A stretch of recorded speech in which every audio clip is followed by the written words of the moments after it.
नमस्कार. आज मी तुम्हाला गुजराती मुठिया बनवण्याची रेसिपी शिकवत आहे.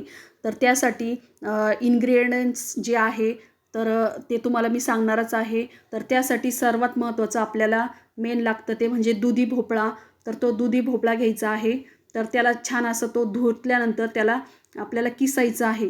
किसल्यानंतर त्यामध्ये मी गव्हाचं पीठ टाकलं, तांदळाचं टाकलं, ज्वारीचं टाकलं आणि त्यानंतर चण्याचं पीठ टाकलेलं आहे.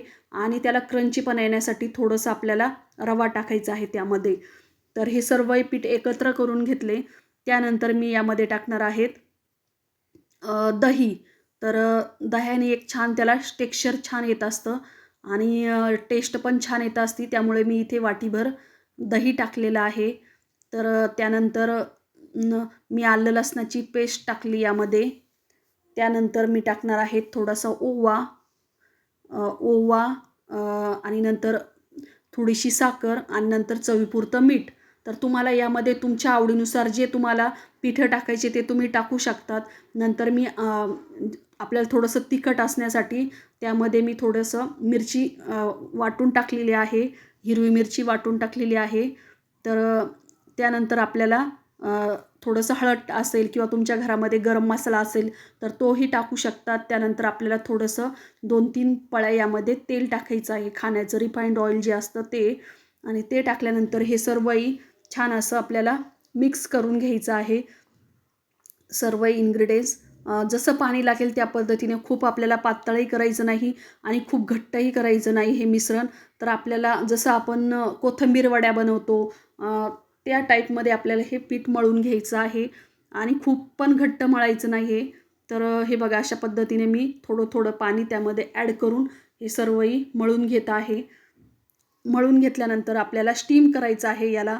तर त्यासाठी आपल्याला स्टीमर जे असेल किंवा तुम्ही ज्यामध्ये स्टीम करत असतात ते भांडं घ्यायचं आहे. त्यावरती आपल्याला चाळण ठेवायची आणि याचे छान असे हातावरती जसे आपण कोथिंबीर वड्या बनवतो ना त्या पद्धतीने त्याचे मुठिया बनवायच्या आणि जरा ते उकडून घ्यायचे आहे.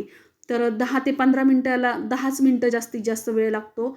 10 मिनटामध्ये हे छान असे आपले स्टीम करून होतात. स्टीम करून झाल्यानंतर थोडेसे आपल्याला ती पलटी पण करायची आहे जेणेकरून वरची बाजू ती छान अशी उकडल्या जाईल. तर हे बघा मी ते अशी पलटी करत आहे. पलटी केल्यानंतर ते आपल्याला परत एकदा 5-1 मिनटं आपल्याला ते उकडून घ्यायचे आहे. त्यानंतर काही वेळाने आपल्याला ते काढायचे आणि थंड करायला ठेवायचे आहे. गॅसच्या म्हणजे आपल्याला शेगडीवरती गॅस थंड करायला ठेवायचे आहे. थंड केल्यानंतर तुम्ही बघू शकतात एकदम असे छान त्याच्या वड्या पडतात. तर हे बघा त्याच्या वड्या करून घेतल्या. त्यानंतर कढईमध्ये तेल तापवायला ठेवलेलं आहे. छान कढई तापली, त्यामध्ये तेल तापवलं आणि त्यामध्ये थोडीशी मोहरी टाकली आणि त्यामध्ये थोडीशी हळद आणि तीळ पण टाकायचे आहे जेणेकरून त्याला टेस्ट छान येत असती.